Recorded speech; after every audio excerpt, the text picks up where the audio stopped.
Movie की शुरुआत में हम एक लड़की को देखते हैं जो फोन में इस तरह से घुसी हुई होती है कि एक कार उसका पीछा कर रही है। बेचारी को अंदाजा भी नहीं होता है। उस कार में दो लोग होते हैं, एक लेडी होती है जिसका नाम निकी होता है और एक बंदा होता है जिसका नाम वॉल्टो होता है। दोनों धीरे धीरे उस लड़की का पीछा तब तक करते रहते हैं जब तक कि उन्हें एक ऐसी जगह नहीं मिल जाती जहां वो आराम से उस लड़की को उठा सके, और एक जगह मिल भी जाती है। ये लोग लड़की के आगे जाकर गाड़ी को रोक देते हैं और खिड़की से जो निकी होती है बाहर निकलकर लड़की से जो पता है इधर उधर का पूछने लग जाती है, और दूसरी तरफ से जो वर्ल्ड होता है वो उस लड़की के पीछे आ जाता है और रुमाल से उस लड़की का मुंह दबा देता है और उसे बेहोश कर देता है। फिर दोनों जो है ना गाड़ी में डिग्गी में उस लड़की को डालते हैं और फिर उस लड़की को लेकर जहां उन्हें जाना होता है वहां पर निकल पड़ते हैं। सीन जाता है सेली नाम की एक हाउसवाइफ पर। सेली मिट्टी से कुछ बना रही होती है, तभी उसकी सिक्रेटरी सिमोन आ जाती है। दोनों बातें करने लग जाते हैं और फिर बातों का बात तुम्हें पता चलता है कि सेली का जो हस्बैंड होता है वो पुलिस वाला होता है, लेकिन एक केस के दौरान ही छानबीन जब वो कर रहा होता है तो किसी हत्यारे ने उसकी जान ले ली होती है, यानी कि भाई अब इस दुनिया में नहीं होते हैं। तभी आ जाती है सेली की बेटी जिसका नाम होता है क्रिस्टीन। अब इन दोनों के बीच में बातें होने लगती है। फिर सीन चला जाता है उन किडनैपर पर। अब इन दोनों के जो गाड़ी है वो बीच में ही धोखा दे देती है, तो भाई ये लोग धक्का मुक्का करते करते कैसे भी करके गाड़ी को स्टार्ट करते हैं और फिर जहां उन्हें ले जाना होता है उस तरफ जाना होता है, निकल पड़ते हैं। फिर सीन आ जाता है सेली पर। अब सेली से मिलने के लिए उसका बॉयफ्रेंड आता है। देखो जाने वाले तो चले जाते हैं लेकिन जिंदगी और जरूरतें तो पूरी करनी ही पड़ती है। अब सेली का जो बॉयफ्रेंड होता है एक लॉयर होता है जिसका नाम डेड होता है। अब ये दोनों जो है ना आराम से बैठते हैं, बातें करने लगते हैं। निकी भी वहां पर होती है और सभी के बीच में बातें चीतें चल रही होती है। तो फिर ये पता चलता है कि जो क्रिस्टीन है वो अपने पापा की तरह एक पुलिस ऑफिसर बनना चाहती है, जिसके लिए वो पूरी तरह से मेहनत कर रही है। और फिर सीन चला जाता है उन किडनैपर पर। जो किडनैपर होते हैं वो एक जंगली पहाड़ी वाले इलाके में जो गाड़ी है लेकर आते हैं, घर के बाहर रोक देते हैं और निकी बाहर निकलती है और फिर जो वर्ल्ड होता है वो पीछे जाकर डिग्गी खोलता है, लेकिन एक लात जोरदार का वर्ल्ड के पड़ता है और वर्ल्ड नीचे गिर जाता है और लड़की मौका दिखते ही तेजी से जंगल की तरफ भागने लग जाती है। अब दोनों डर जाते हैं और लड़की का पीछा करने लग जाते हैं। अब जंगल में जो लड़की होती है जिधर उसे रास्ता दिखाई दे रहा था उधर वो तेजी से भागते जा रही होती है और ये दोनों उसका पीछा करते जा रहे होते हैं। कई मिनट तक जंगल में भगम भगाई और पकड़म पकड़ाई वाला जो खेल है वो चलता ही रहता है। आखिरकार जो लड़की होती है वो थक जाती है तो एक पेड़ के नीचे जाकर छुप जाती है, लेकिन वहां पर वॉल्ट और निकी आ जाते हैं और वॉल्ट के हाथों में गन होता है। वो देख लेता है लड़की को पेड़ के पीछे छिपा हुआ, तो वो गन के नोक पर उसे बाहर निकाल लेता है। जब ये जो ना नोक पर रखा हुआ होता है तो पीछे से निक आ जाती है और उस लड़की को पकड़ने की कोशिश करती है। अब दोनों के बीच में हाथापाई होता है और जो है ना गलती से जो निक है उससे धक्का लग जाता है और लड़की जो होती है वो लुढ़कते हुए जो है ना ढुलकते हुए जाकर सीधा एक पत्थर से टकराती है और वहीं पर शांत पड़ जाती है। दोनों डर जाते हैं और वॉल्ट जो होता है वो जाकर उस लड़की का नस चेक करता है तो पता चलता है लड़की तो टपक चुके हैं, यानी कि लड़की जो है मारी जा जाती है। फिर सीन जाता है सैली पर। अब सैली के यहाँ पर जो है ना एक पुलिस वाला आता है जो कि सैली के हस्बैंड का दोस्त होता है जिसका नाम जॉन होता है। अब जॉन अंदर जाता है, सैली से मिलता है और उससे बताता है कि वो अकेले में बात करना चाहता है, लेकिन क्रिस्टीन वहां पर होती है और मामला देखकर वो समझ जाती है कुछ ना कुछ तो गड़बड़ है।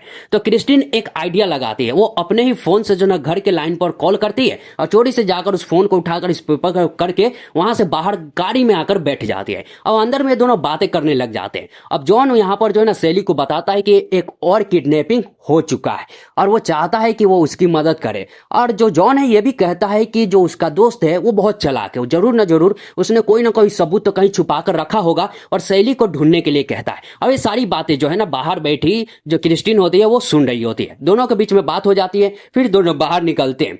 अब यहाँ पर जो जॉन होता है वो अपनी तरफ निकल पड़ता है और सैली जो होती है क्रिस्टीन को लेकर कॉलेज छोड़ने चली जाती है। क्रिस्टीन को कॉलेज छोड़ने के बाद सैली सीधा अपने ऑफिस आती है और अपने बॉयफ्रेंड को कॉल करके पूछती है कि अगर वो एक चालाक पुलिस वाला होता तो जो सीक्रेट फाइल है उसे कहाँ छुपा कर रखता। उसका बॉयफ्रेंड डेड बताता है कि कई सारी जगह हो सकती है, फोटो के पीछे भी हो सकती है। और सैली जाकर फोटो के पीछे चेक करती है तो उसे सच में एक फाइल मिल जाती है जो कि उसके पति ने जो है छुपा कर रखा हुआ था। जब उसे खोल कर देखती तो हैरान हो जाती, पता चलता है कि कोई अंदर का ही है जो कि ये सब कुछ जो ना कर रहा है। तभी इसे एक और कॉल आता है जहां उसे सैली को एक समारोह में बुलाया जाता है और सैली के लिए भी जो है ना जाना बहुत जरूरी होता है, तो इसके लिए वो हाँ कर देती है। तभी वहां पर सिमोन आ जाती है जिसे सैली सारी कहानी बताने लग जाती है। फिर जब वो फोन पर बातें कर रही होती है तो सिमोन जो है अजीब नजरों से जो सैली है उसे देख रही होती है। अब सैली वहां से सीधा घर आती है जहां पर वो अपनी बेटी क्रिस्टीन को बताती है कि उसे जाना पड़ेगा और अपना ख्याल रखने के लिए कहकर वहां वो अपने बॉयफ्रेंड के साथ चली जाती है। उसके जाते ही अगले दिन जो क्रिस्टीन होती है वो सीधा आ जाती है अपने माँ के ऑफिस जहां पर उस फाइल को वो ढूंढने लग जाती है।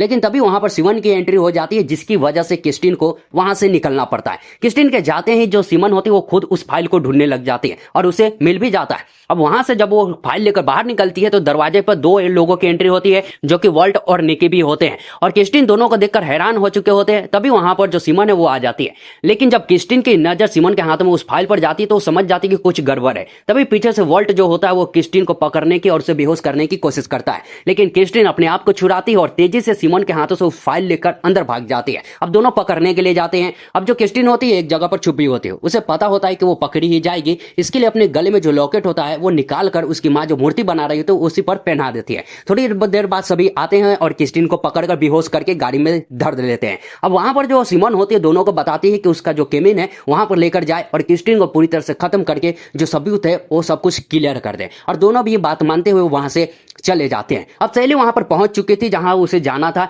लेकिन वो कई बार कॉल कर चुकी थी तो जो क्रिस्टीन है वो फोन नहीं उठा रही थी। इसके लिए सहेली जो है ना यहाँ पर फोन करती है सिमन से, उसे पूछती है तो वो बताती है कि शायद जो है ना किसी जगह पर बिजी होगी, थोड़ी देर बाद कॉल करके देखे। अब ऐसा जो है ना 2 बार हो जाता है और एंड में तीसरी बार जब सहेली फोन करती है तब जाकर सिमन बताती है कि उसकी जो बेटी यानी कि क्रिस्टीन जो है वो गायब हो चुकी है, पता नहीं कहां चली गई है। अब इसके बाद सुनते ही सहेली सब कुछ छोड़कर घर के लिए निकल पड़ती है। अब हम देखते हैं कि दूसरी तरफ यहाँ पर जो वॉल्ट और निकी होते हैं वो एक जगह पर रुके हुए होते हैं जहां पर जो निकी होती है कुछ सामान खाने पीने के लेने लगती है। जब वो आती है और जो है ना क्रिस्टीन से मिलती है, बातें करती है, तो वहां पर जो क्रिस्टीन है वो बताती है कि उसे बाथरूम जाना है, तो निकी जो है उसे बाथरूम लेकर जाती है। लेकिन गाड़ी में निकी का लिपस्टिक जो होता है वो लेकर आई हुई थी और जो क्रिस्टीन है वो बाथरूम में एक ऊपर में कुछ लिख देती है। फिर जो यहाँ पर निकी होती है उस जो है ना क्रिस्टीन को सभी लेकर निकल पड़ते हैं वहां से। अब यहाँ पर जो है ना घर पर सिमन आराम से बैठी हुई होती है, तभी सहेली और उसके बॉयफ्रेंड की एंट्री हो जाती है। दोनों पूछताछ करने लग जाते हैं और सहेली जो है ना जॉन को भी बुला लेती है और जॉन सभी से पूछताछ करना शुरू कर देता है। जॉन जब सिमन से पूछता है तो वो बताती है कि वो अपने काम में बिजी थी और कमरे से बहुत ज्यादा आवाजें सॉन्ग की आ रही थी, तो उसे लगा कि सहेली कमरे में ही होगी, लेकिन बाद में देखा तो वो नहीं थी। सहेली को क्रिस्टीन का फोन मिल चुका होता है जिसमें एक रिकॉर्डिंग होता है। सहेली जॉन को रिकॉर्डिंग सुनाने लग जाती है, लेकिन उसमें कुछ खास नहीं होता, घर घर कुछ अजीबो आवाजें आ रही होती है। तो जॉन कहता है इसमें कुछ खास नहीं है, फिर भी वो रिकॉर्डिंग को अपने पास रखेगा और कोई क्लू निकालने की कोशिश करेगा। फिर सीन जाता है निकी वर्ल्ड पे जो कि अपने केबिन पर आ चुके होते हैं और एक कमरे में क्रिस्टीन को कैद कर लेते हैं और फिर दोनों बातें करने लग जाते हैं। तो पता चलता है कि असल में जो वर्ल्ड है वो सिमन का छोटा भाई है, दोनों भाई बहन है, और जो निकी है वो वर्ल्ड की गर्लफ्रेंड है। और फिर सीन जाता है सहेली पर जो कि बेचारी बहुत दुखी होती है और डेड उसे संभालने की कोशिश कर रहा होता है। तभी सहेली की नजर चली जाती है लॉकेट पर। जब वो लॉकेट को अच्छे से देखती है तो दोनों हैरान हो जाते हैं। असल में जो क्रिस्टीन है वो कभी भी अपने लॉकेट को बाहर निकालती ही नहीं थी। और फिर सभी को पता चलता है कि कोई ना कोई घर में आया था और जो क्रिस्टीन है वो बड़ी मुसीबत में है। दूसरी तरफ ऑफिस में जो सिमन होती है वो बैठी हुई होती है और वो अपने भाई वर्ल्ड को कॉल करके क्रिस्टीन को खत्म करके सारे सबूत मिटाकर कहीं दूर भाग जाने के लिए दोनों को कहती है। तो वर्ल्ड पूछता है कि अगर उसकी माँ वो सब पीछे पड़े तो क्या करेगी। तो सिमन कहती है कि जिस तरह से क्रिस्टीन के पापा को उसने मारा था वैसे ही उसकी माँ को भी मार डालेगी। यहाँ पर पता चलता है कि क्रिस्टीन के पापा को मारने वाली कोई और नहीं बल्कि सिमन ही होती है। अब फिर उसके बाद हम देखते हैं कि जो डेड और जो सैली होते हैं वो सभी के सभी मीडिया के सामने खड़े होते हैं और सैली जो होती है अपनी बेटी के फोटो दिखाते हुए कह रही होती है कि किसी ने अगर उसकी बेटी को देखा है तो वो कनेक्ट करे। और फिर ये सब कुछ हो जाने के बाद 2 घंटे बाद ही एक किसी का कॉल आता है और फिर जो है ना सैली को पता चलता है कि किसी ने उसकी बेटी को देखा है। तो डेड और सैली तुरंत गाड़ी लेकर उसी शॉप पर आते हैं जहां पर जो क्रिस्टीन और निक रुके हुए थे और खाने पीने के सामान बाथरूम वगैरह ये सब कुछ किए हुए थे। वहां पर जाने के बाद जो बंदा होता है उसी से जब सैली पूछताछ करती है तो बंदा बताता है कि हाँ उसने देखा है 2 लोग थे और एक लड़की भी थी और ये कोई जो है ना बाथरूम भी गया था। तो जो है ना ऐसे ही सैली जो है ना बाथरूम में जाकर चेक करती है तो उसे जो क्रिस्टीन का लिखावट था वो मिल जाती है और समझ जाती है कि सच में उसकी बेटी यहाँ पर आई हुई थी। फिर दोनों गाड़ी में बैठकर जो है उसी सुरक्षा के हिसाब से जो ना आगे बढ़ने लग जाते हैं। तो हम देखते हैं कि जो क्रिस्टीन होती है कमरे में बैठकर रो रही होती है। तभी वहां पर जो है ना जब आते हैं वॉल्ट और निकी तो वो एकदम शांत हो जाती है और फिर वो जो है ना दोनों को कहती है कि जितना पैसा चाहिए उतना पैसा जो ना उसकी माँ देगी, बस उसे जाने दो। और दोनों को पैसे चाहिए थे, दोनों जो है ना दूर जाना चाहते थे और खास करके निकी। इसके लिए वो जो है ना दोनों फिर अकेले में बातें करते हैं और जो निकी होती है वो कैसे भी करके वॉल्ट को मना लेती है कि वो दोनों भाग जाएंगे यार, उसकी बहन को जाने दो, और फिर ये दोनों मान भी जाते हैं। तो दूसरी तरफ हम देख रहे हैं कि यहाँ पर जो जॉन होता है वो गाड़ी में बैठकर उस रिकॉर्डिंग को समझने की कोशिश कर रहा होता है और समझते समझते उसे समझ में आता है और याद आता है कि इस रिकॉर्डिंग में कहीं पर भी जो सॉन्ग है उसकी आवाज आ ही नहीं रही है। जबकि जो यहाँ पर सिमन है उसने कहा था कि कमरे में बहुत ज्यादा जो तेज सॉन्ग है उसकी आवाजें आ रही थी। अब उसे समझ में आ जाता है मामला क्या हो, तुरंत जो है ना आता है सीमन से मिलने के लिए। वहां पर उसे पूछताछ करता है और जब यहाँ पर सीमन को पता एहसास होता है कि वो पकड़ी गई है तो वो एकदम से जॉन पर अटैक कर देती है। जॉन जब नीचे गिरता है तो सीमन जल्दी से गन निकाल कर एक गोली चला देती है और जॉन वहीं पर ढेर हो जाता है। दूसरी तरफ जो है ना यहाँ पर इन लोगों के प्लान के मुताबिक एक जगह पर क्रिस्टीन को जो है ना पेड़ से बांध कर जो है ना रखे हुए होते हैं। अभी दोनों बातें करने के लिए आगे बढ़ते हैं कि क्रिस्टीन अपने हाथ को छुड़ाकर भागने लग जाती है। फिर ये दोनों जो है ना एकदम से उनके पीछे पड़ जाते हैं और क्रिस्टीन भागते भागते जो है ना एक जगह पर गिरती है और लखराते हुए जिस जगह पर गिरती जहां पर उसी लड़की का जो हाथ है वो जो बाहर निकला हुआ साफ साफ दिखाई दे रहा था। क्रिस्टीन ने देखकर पूरी तरह से डर जाती है। वर्ल्ड क्रिस्टीन को ढूंढने में लगा था, तभी उसे कॉल आता है उसकी बहन सीमन का। सीमन बताती कि अब मामला बिगड़ चुका है